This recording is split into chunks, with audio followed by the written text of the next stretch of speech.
So, panibagong video na naman. So, nakita ko lang to sa post ni Fast and Easy Maths. So, viral na po yan sa Facebook. So, ang tanong, 9 to the x power is equal to 36. Hahanapin yung value ni x. So, ang tanong, paano natin isasagot to? So, very easy lang naman po yan. Huwag kayong mag-alala, madali lang to. So, let's go! Huwag na natin patumpik-tumpik pa. So, kukunin ko muna yung whiteboard and pentel pen. At sundan mo na lang yung kinukompute ko para may natutunan kayo. So, let's go! So, ang gagawin lang dyan, eto, expand mo to. Yung 9 magiging 3 squared na siya. Kasi 3 square or 3 times 3 is 9. So, lagyan natin ng parenthesis, labas yung up to the x power is equal to factor of 36 is 9 times 4. Then, kopya ito, pwede i-directang i-multiply yung exponent. So, from this, so magiging 3 to the 2x power, eto, expand ulit, so magiging 3 squared na siya. So, since magkakapara sila ng leading coefficient, which is 3, is cancel out. So, yung exponent, gawin na natin yung leading coefficient. From exponent, bababa siya dito. So, magiging 2x is equal to 2 times 4. So, multiply mo to. So, 2x is equal to 2 times 4 is 8. So, divide po is by 2. Cancel is equal to 4. Checking natin. So, 9 to the x power is equal to 36.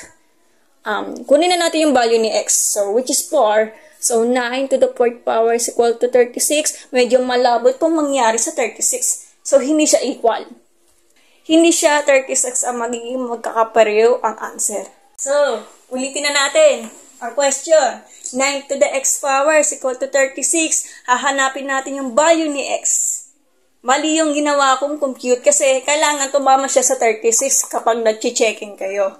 So, ang gagawin lang dyan, maglalagay ka ng logarithm on both sides. Kasi yung exponent, which is x, kailangan may ano na siya. From exponent, gagawin mo lang siya ng leading coefficient. So, sundan nyo na lang ako. So, before that, kailangan matanda mo yung mga properties of logarithm. So, logarithm, log, is 9 to the x power, is equal to log 36. So, ang properties, lagay ko muna yung asterisk, okay? So, ang properties niya, which is the log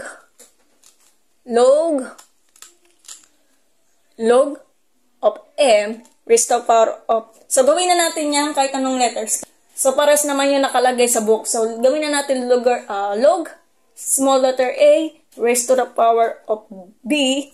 So, ang properties niya, so will be the, kailangan, yung b, gawin na natin yung, leading coefficient niya. So, b log a. Okay? Or, palitan na natin. So, sinasabi na sa libro, log m is raised to the power of n is equal to n log m. Pwede naman ganun. Basta nakalagay sa libro, pares naman ang computation niya. Okay? Ang gagawin lang dyan, pag nakita mo to, log 9 to the x power, ito yung gagayain nyo. So, ibig sabihin, diba, value ni n, si x, lagay mo rito sa pinakaunahan para maging leading coefficient siya, tapos copy yung log, then yung value ni m, which is 9, nasa dulo na siya. So, ganun lang yon. So, gagawin dito si x, kasi naka-logarithm siya. So, x log 9 is equal to, so, pwede naman siyang i-factor out si 36. So, mamaya na lang.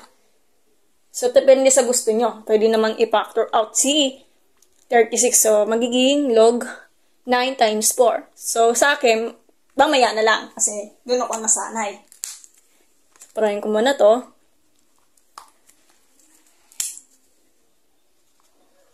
Para maiwan si x, divide both sides by log 9. Cancel out, magiging si x equal to log 36 over log 9. Hindi po siya i-divide kasi naka-logarithm siya. So, ang gagawin natin dyan, factor out nito, syempre. So, equal log. Factor out of 36 is 9 times 4. Close parenthesis, over log 9. Okay? Understood naman yung pag nilagay ko si x kasi magkakapares naman yan. O pwede, ilagay mo na x para mas makapareho ang sulat. So, ang sunod doon, eto, tandaan mo to, kailangan expand po yan. So ang properties nito, kapag ganyan, let's say, lagay natin ang asterisk para matandaan, ha. So, ang lagay dyan, log. So, log of, babaguhin na natin, m plus n. Ang magiging properties niya will be hindi na magkasa sa board, is log m plus log n. Okay? Ang mangyayari, di ba ganyan? Ihiwalay mo siya. So, for log, quantity of 9 times 4 close parenthesis, magiging log, value ni m is 9 plus log, value ni n is 4. Tapos, over log 9. Okay? So, pag ganyan, pwede mo siyang ipaghiwalay. Since naka-fraction 4 na siya, gawin natin, eto yung log 1, yung first fraction, tapos yung log 4 over log 9 is second fraction. So, magiging log 9 over log 9 plus log 4 over log 9. Okay? So, pag dinoble checkin mo to, ito yung magiging tsura niya. Okay?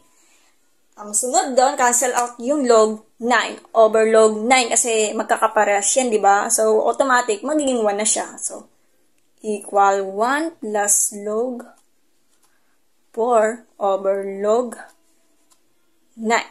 Okay?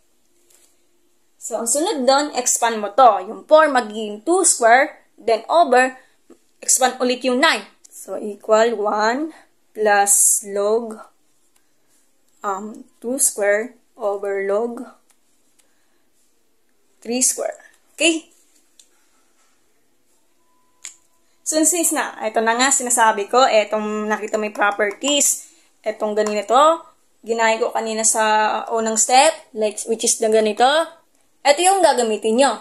Ito yung properties niya, okay? So, from this, magiging, sulat ko man ito yung iba, tinamagkasa sa board, so 1 plus yung 2, so magiging leading coefficient siya. Kasi naka-logarithm siya, so 2 log 2 over 2, lagyan mo dito, log 3. Okay? So, cancel out yung 2 kasi magkakapares yan. So, R for this. So, matitira, equal, naglagay natin ng x is equal to 1 plus log 2 over log 3. Ang log 2 tsaka log 3, sa calculator lang makikita. Hindi natin kaya i-mental yan. Huwag kayong mag-alala kasi hindi naman porket bawal na calculators is bawal na calculator. Depende naman sa request ng teacher nyo kung nagpapa-request sila na gumamit ng calculator. So, kunin ko muna yung calculator ko. So, value ni log 2. Teka lang.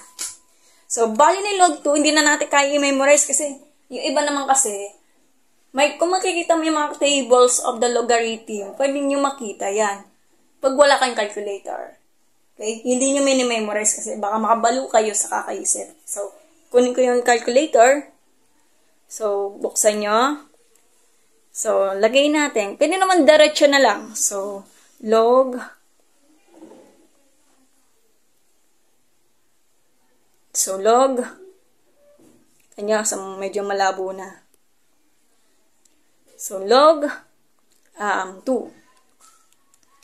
So, equal. So, ang sagot.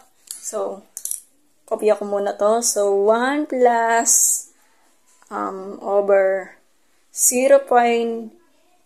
Yung decimal form niya hanggang 4 digit lang. 0, 1, 0. Then, let's log 3.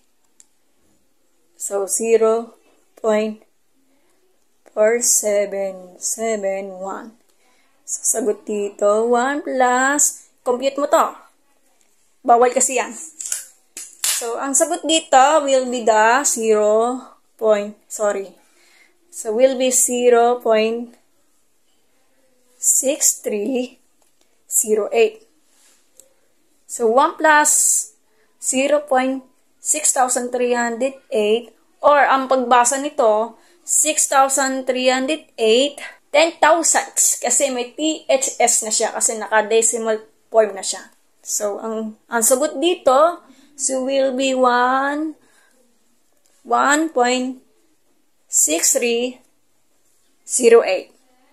So, ang magiging sagot niya will be the x equal to 1.6308. Okay, double check natin kung tumama siya sa 36. So, kunin ko yung calculator, ha. So, isa-substitute mo to. Itong sagot na to. So, gamit ang calculator. So, 9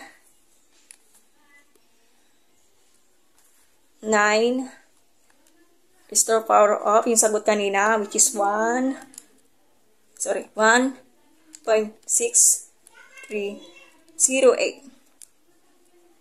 Ito, medyo malapit na. So, 35.989 and so far. So, 35.989 pag renound off mo sa magiging 36. So, halos mas malapit na sa 36. So, okay naman siya. Pag renound off, magkakapera sila ng sagot. So,